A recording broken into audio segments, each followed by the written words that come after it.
mga pinakamagagandang tourist spots sa Bohol. At marami dito. Sigurado kong hindi nyo pa alam.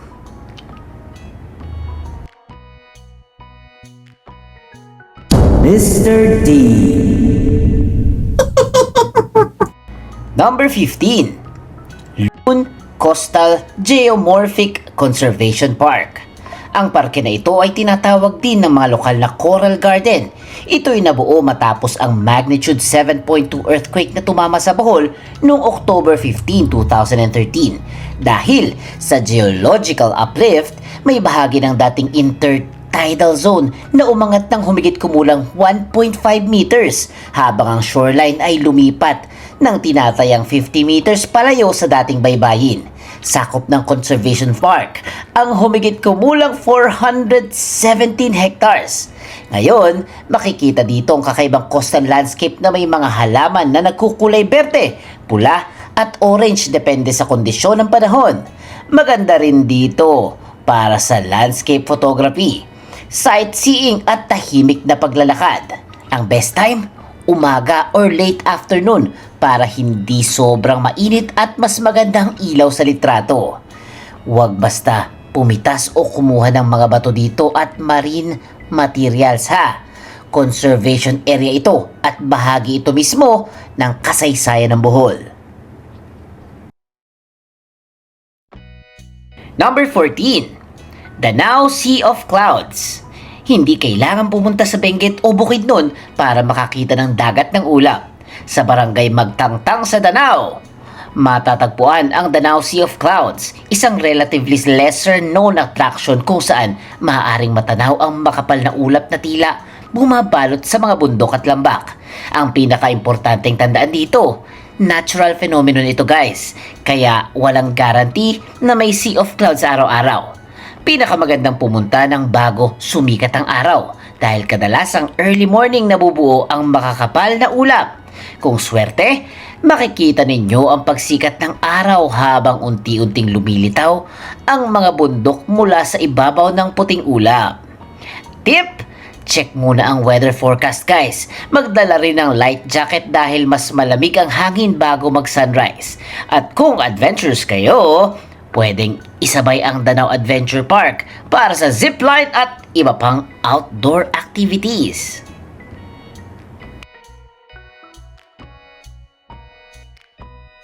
Number 13. Alicia Panoramic Park. Ito'y partikular na nasa Binabahe Hills sa Barangay Cambaol. Umaabot sa mahigit kumulang 400 meters above sea level ang mga burol dito. Nababalutan ang mga ito ng matataas na cogon grass kaya kapag hinihipa ng hangin, parang gumagalaw na berdeng carpet ang buong bundok. Pero mas interesting pa ang nasa ilalim nito. Ang ilan sa mga bato dito ay kabilang sa Alicia Schist na tinutukoy ng Bohol Island or UNESCO Global Geopark bilang pinakamatandang rock formation na matatagpuan sa Bohol mula pa sa late Jurassic hanggang early Cretaceous period. Perfect ito para sa trekking, landscape photography at sunrise viewing. Best time? Maagang umaga. Iwasan ang tanghaling tapat dahil super exposed ang trail at kaunti ang shade dito. Magsuot tayo ng proper trekking shoes, magdala ng sapat na tubig at kumuha ng local guide kung kailangan. Number 12. Lamanok Island. Kung mahilig kayo sa history, archaeology at nature, kakaiba ang island na ito. Hindi lang ordinaryong isla ang Lamanok. Makikita rito ang limestone formations, caves at archaeological sites na konektado sa mga sinaunang naninirahan sa lugar. May mga malalaking fossilized shells. Makikita na naka-embed mismo sa limestone formations. Dahil dito, ang pagpunta sa Lamanok ay parang combination ng island tour, nature trip at history lesson. Asahan ang pagdaan sa coastal at mangrove areas bago marating ang ilan sa mga interesting geological at archaeological features ng isla. Best time?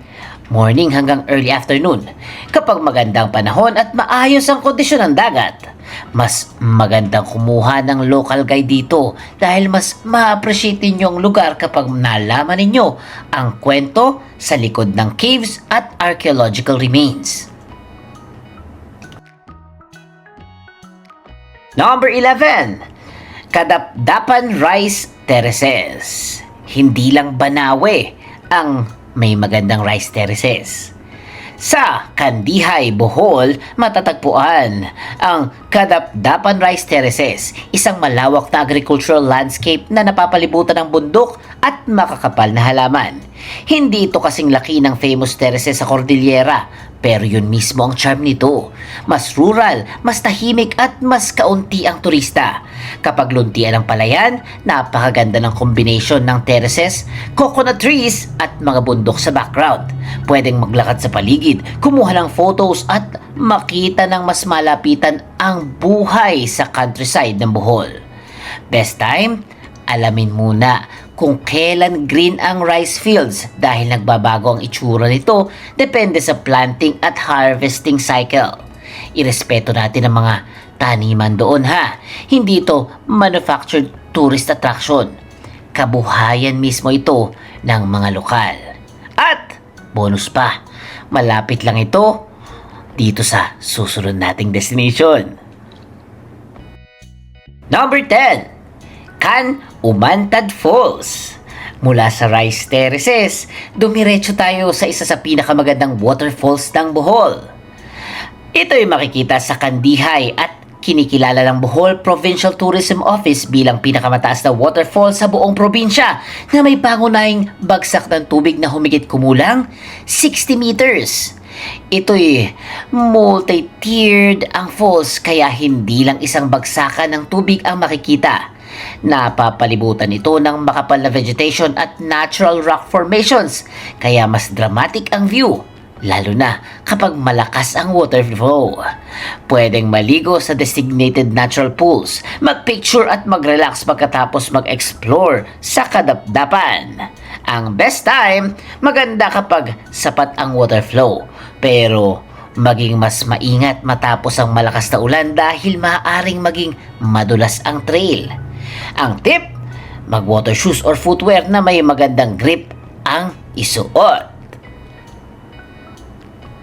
Number 9. Hinagdanan Cave. Isa sa pinaka-accessible ngunit impressive na cave attraction sa Bohol. Ito'y makikita sa Panglao Island. Sa ilalim ng lupa ay makikita ang natural freshwater pool na napapalibutan ng stalactites at stalagmites. Mas nagiging dramatic ang loob kapag tumatagos ang sunlight mula sa natural openings ng kuweba at tumatama sa tubig. Ang pangalang hinagdanan ay konektado sa ideya ng hagdan o ladder na ginagamit makapasok sa cave nung una nitong nadiskubre. Pwedeng mag-explore at depende sa kasalukuyang local regulations at water conditions. May mga pagkakataong pinapayagan mag-swimming ang mga tao. Ang best time dito, morning, para mas manageable ang crowd. Kasi pagdating na ng lunchtime ay talaga namang dumog na dyan. Madulas ang ilang bahagi ng cave. Huwag kayong tatakbo at iwasang hawakan ng stalactites at stalagmites dahil napakatagal ng proseso ng kanilang formation.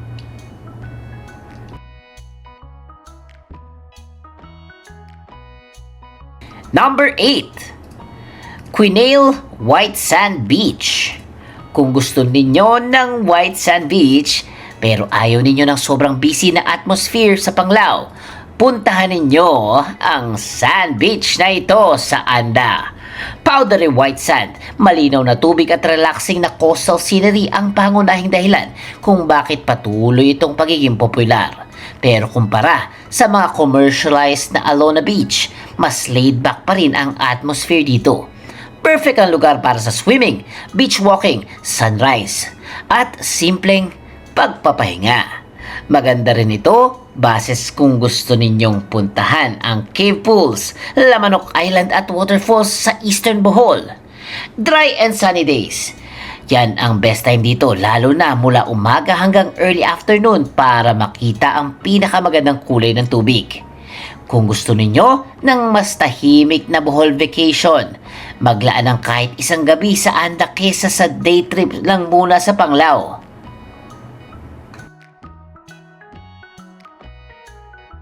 Number 7. Baclayon Church.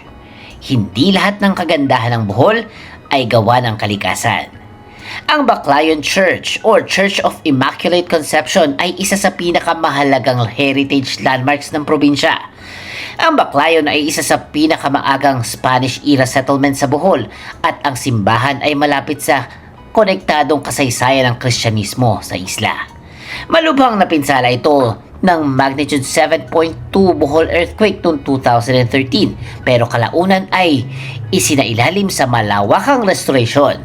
Sa loob ng paligid to, makikita ang old stone architecture, religious art at historical objects.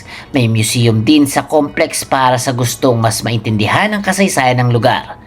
Ang tip ko dito, magsuot kayo ng disenteng damit dahil active place of worship ito. Mas magandang pumunta sa umaga para ma-enjoy ang architecture ng hindi nagmamadali. Number 6. Pamilakan Island. Kung naghahanap kayo ng mas tahimik na island experience, subukan ang island na ito na nasa karagatan malapit sa Baclayon. Kilala ito sa snorkeling, scuba diving at marine wildlife encounters. Ang surrounding waters nito ay bahagi ng marine environment kung saan maaaring makita ang iba't ibang dolphins at sa tamang panahon at pagkakataon, iba pang cetaceans. Pero tandaan, wildlife viewing ito, hindi zoo ha. Walang guarantee na may lalabas na dolphin o whale sa bawat trip. Maganda rin ang coral reefs at underwater scenery kaya sulit pa rin ang island trip kahit hindi makakita ng malalaking marine animals. Maagang umaga kapag karaniwan ang mas kalmadong dagat dito kaya mas maganda. Pumili ng responsible boat operator at huwag hikayatin ang paghabol o pagharang o pagpapakain sa mga wild dolphins.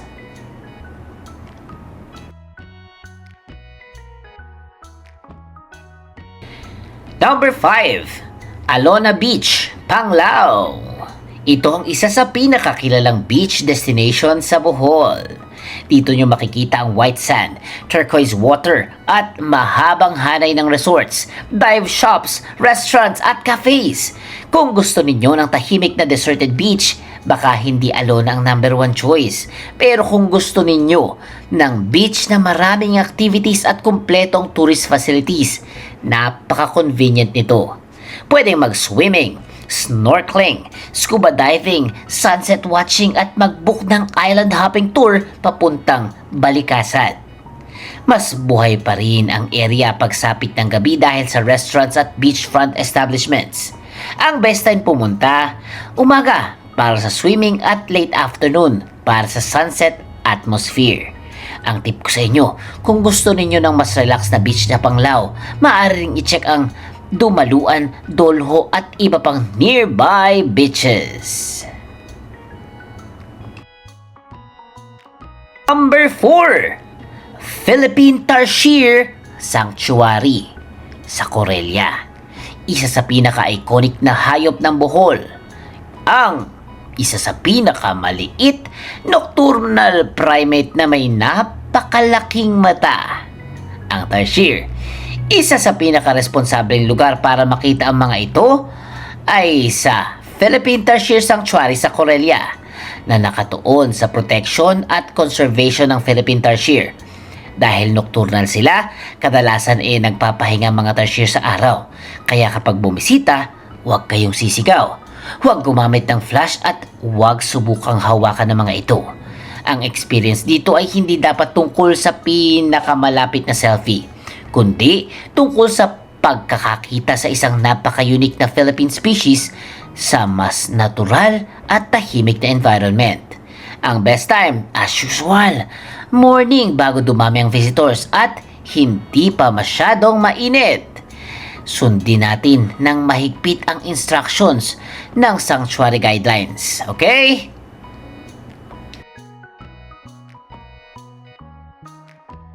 Number 3. Lobok River. Kung may isang Bohol experience na perfect para sa buong pamilya, ito ang Lubok River. Napapalibutan ng makakapal na puno at tropical vegetation ang Emerald Green River. Kaya habang dumadaan ang bangka, parang nasa gitna kayo ng isang natural na koridor. Pinakasikat dito ang Lubok River Cruise kung saan maaaring kumain habang bumabiyahe sa ilog. May live entertainment at cultural performances sa ilang cruises. Pero hindi lang cruise ang pwedeng gawin dito, guys.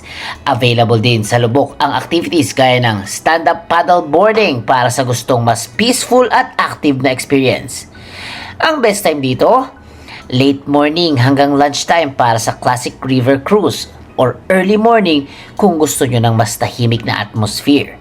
Kung peak season, magandang mag-reserve ng mas maaga dahil isa ito sa pinakasikat na stops ng countryside tours. Number 2, Balikasag Island. Para sa underwater scenery, mahirap talon na island na ito. Kilala ang lugar bilang isa sa premier diving at snorkeling destinations ng Bohol dahil sa coral reefs, steep underwater walls at maraming marine species.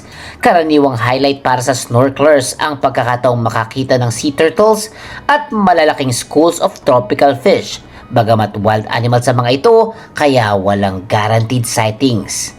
Para naman sa divers, dramatic ang underwater drop-off sa paligid ng isla. Ayon sa Bohol Tourism Office, ideal na umalis mula Panglao ng maaga bago pa mag 7 AM at makabalik bago lumakas ang kondisyon ng dagat sa hapon. Huwag tumapak sa coral, huwag humawak ng turtles at gumamit ng responsible marine tour operators. Kung malinaw ang panahon at kalmado ang tubig, ito ang isa sa mga lugar sa Bohol na mas maganda pa sa ilalim ng dagat kesa sa ibabaw.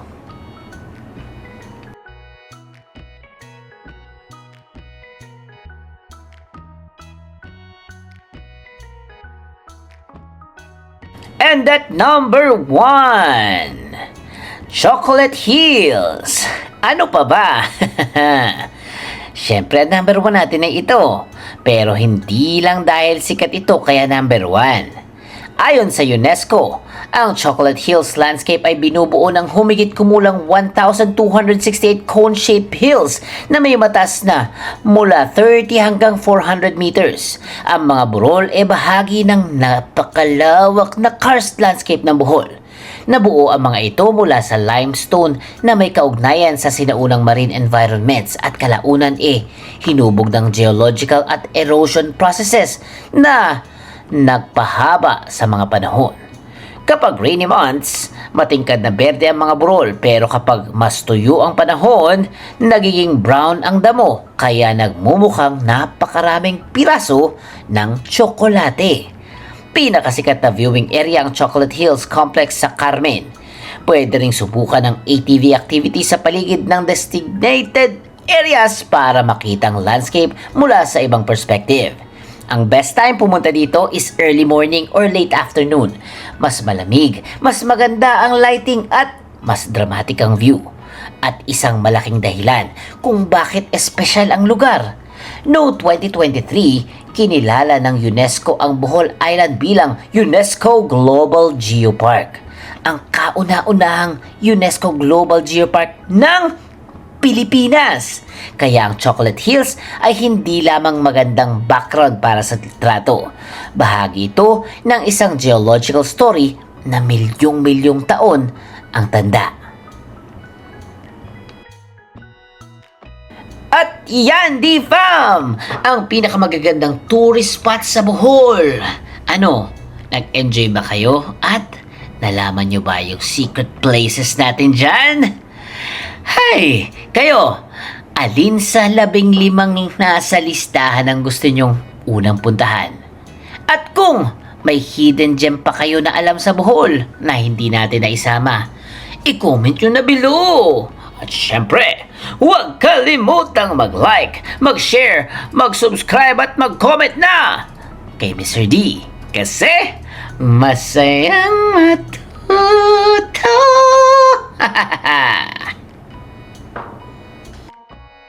The end. Huwag kalimutang i-click ang subscribe button at bell icon ni Mr. D para masaya every day. See you, D-Fam!